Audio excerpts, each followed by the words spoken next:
بسم اللہ الرحمن الرحیم۔ السلام علیکم۔ کامیاب گھریلو زندگی کا دار و مدار میاں بیوی کے تعلقات پر قائم ہے۔ قرآن مجید نے میاں بیوی کے تعلق کو بڑی اہمیت دی ہے۔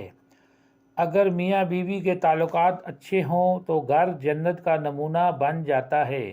اگر میاں بیوی کے تعلقات اچھے نہ ہوں تو گھر جہنم بن جاتا ہے۔ اللہ تعالیٰ کا ارشاد ہے، اللہ تعالیٰ نے تمہاری جنس سے تمہارے جوڑے پیدا کیے ہیں تاکہ تمہیں ان سے آرام و سکون ملے، اس لیے اللہ تعالیٰ نے تم دونوں میں محبت اور ہمدردی کے جذبات پیدا فرمائے۔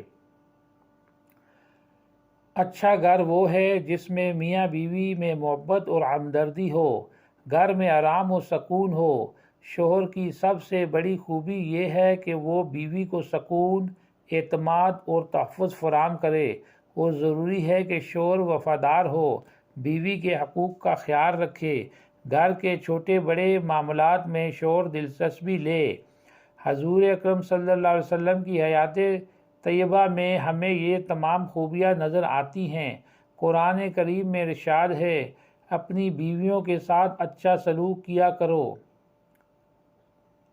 حضرت عبداللہ رضی اللہ تعالیٰ عنہ سے روایت ہے کہ حضور اکرم صلی اللہ علیہ وسلم نے ارشاد فرمایا، تم میں سے بہتر وہ ہے جو اپنی بیویوں کے ساتھ اچھا سلوک کرے۔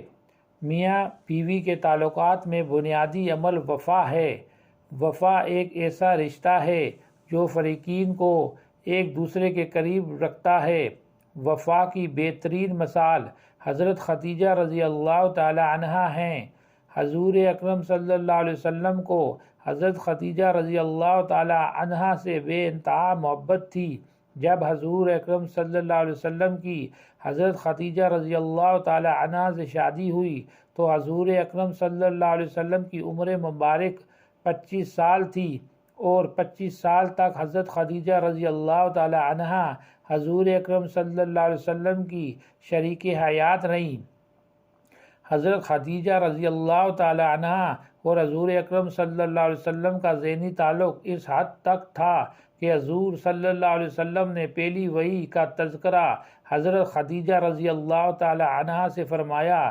ذہنی ہم آہنگی اتنی تھی کہ حضرت خدیجہ رضی اللہ تعالی عنہا نے فوراً تصدیق کی کہ آپ اللہ کے رسول ہیں، میں حضور اکرم صلی اللہ علیہ وسلم کی رسالت پر ایمان لاتی ہوں۔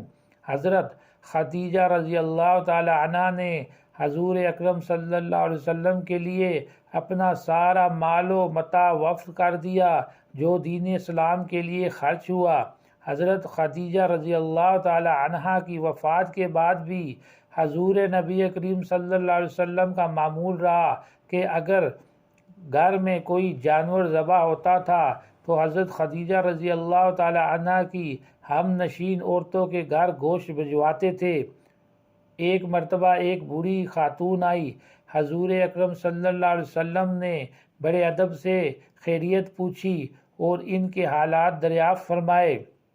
جب وہ خاتون چلی گئیں تو حضرت عائشہ رضی اللہ تعالی عنہا نے پوچھا، یا رسول اللہ صلی اللہ علیہ وآلہ وسلم، یہ خاتون کون تھی؟ حضور صلی اللہ علیہ وسلم نے فرمایا، یہ خاتون حضرت خدیجہ رضی اللہ تعالی عنہا کے گھر آتی تھی۔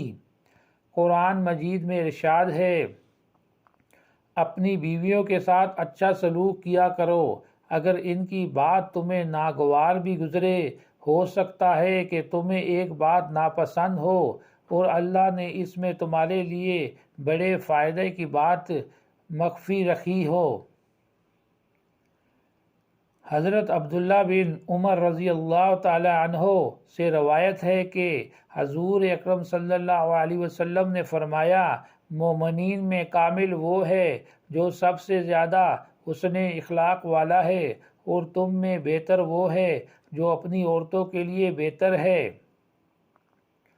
حضور اکرم صلی اللہ علیہ وسلم کی بشرا زندگی کا جو پہلو سب سے زیادہ متاثر کرتا ہے وہ یہ ہے کہ حضور اکرم صلی اللہ علیہ وسلم کے ہاں مرتبے کی تمام عظمتوں کے باوجود انسانی زندگی کے شائستہ مظاہر نظر آتے ہیں۔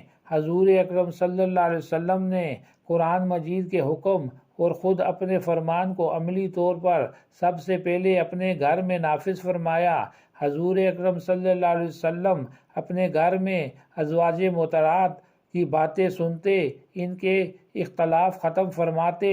کوئی ایسی بات فرماتے تھے کہ ازواج مطہرات خوش ہو جاتی تھیں۔ حضور اکرم صلی اللہ علیہ وسلم نے اہل خانہ کے ساتھ حسن و سلوک کا شاندار معیار قائم کیا۔ ازواج مطہرات سے حضور اکرم صلی اللہ علیہ وسلم کو جو تعلق خاطر تھا اور آپ صلی اللہ علیہ وسلم جس طرح ان سے اچھا برتاؤ فرماتے تھے، اس کا اندازہ ان واقعات سے ہوتا ہے جو حدیث و سیرت کی کتابوں میں موجود ہیں۔ حضور اکرم صلی اللہ علیہ وسلم اپنی تمام ازواج مطہرات سے یکساں سلوک روا رکھتے۔ حضور اکرم صلی اللہ علیہ وسلم کی دلجوئی کرتے، ان کے جذبات و احساسات کی قدر کرتے، ان کی چھوٹی چھوٹی باتوں کو اہمیت دیتے، چھوٹی بڑی ضرورتوں کو پورا فرماتے، ان کے کام کاج میں ان کا ہاتھ بتاتے تھے۔ حضور اکرم صلی اللہ علیہ وسلم جس طرح ازواج مطہرات کی خاطر داری فرماتے تھے، اس کا اندازہ مندرجہ ذیل واقعات سے ہوتا ہے۔ ایک مرتبہ حبشہ کے لوگ اپنا کرتب دکھا رہے تھے۔ حضور اکرم صلی اللہ علیہ وسلم نے قیام فرمایا اور حضرت عائشہ صدیقہ رضی اللہ تعالی عنہا نے حضور اکرم صلی اللہ علیہ وسلم کے پیچھے کھڑے ہو کر کرتب دیکھے۔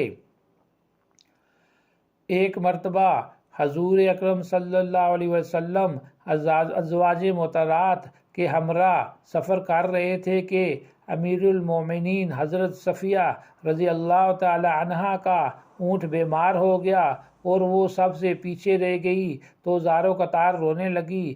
حضور اکرم صلی اللہ علیہ وسلم ان کے پاس تشریف لے گئے اور تسلی دی اور انہیں چپ کرایا، مگر حضور اکرم صلی اللہ علیہ وسلم جس قدر تسلی دیتے وہ اس سے زیادہ روتی تھی۔ دیر تک حضور اکرم صلی اللہ علیہ وسلم چادر کے پہلو سے ان کے آنسو پونچھتے رہے۔ اسی طرح ایک بار حضور اکرم صلی اللہ علیہ وسلم حضرت صفیہ رضی اللہ تعالی عنہا کے پاس تشریف لائے تو وہ رو رہی تھیں۔ حضور اکرم صلی اللہ علیہ وسلم نے دریافت فرمایا، کیوں رو رہی ہو؟ حضرت صفیہ رضی اللہ تعالی عنہا نے جواب دیا، حفصہ رضی اللہ تعالی عنہا نے مجھے طعنہ دیا ہے کہ تم یہودن ہو، جبکہ ہم تو حضور اکرم صلی اللہ علیہ وسلم کے خاندان سے ہیں۔ یہ سن کر حضور اکرم صلی اللہ علیہ وسلم نے فرمایا، واہ، یہ رونے کی کون سی بات ہے؟ تم نے کیوں نہیں کہا کہ میرا باپ ہارون علیہ السلام ہے اور میرا چچا موسیٰ علیہ السلام ہے، جبکہ میرا شوہر محمد مصطفیٰ صلی اللہ علیہ وسلم ہے؟ پھر بھلا مجھ سے بڑھ کر کون ہو سکتا ہے؟ جزاک اللہ۔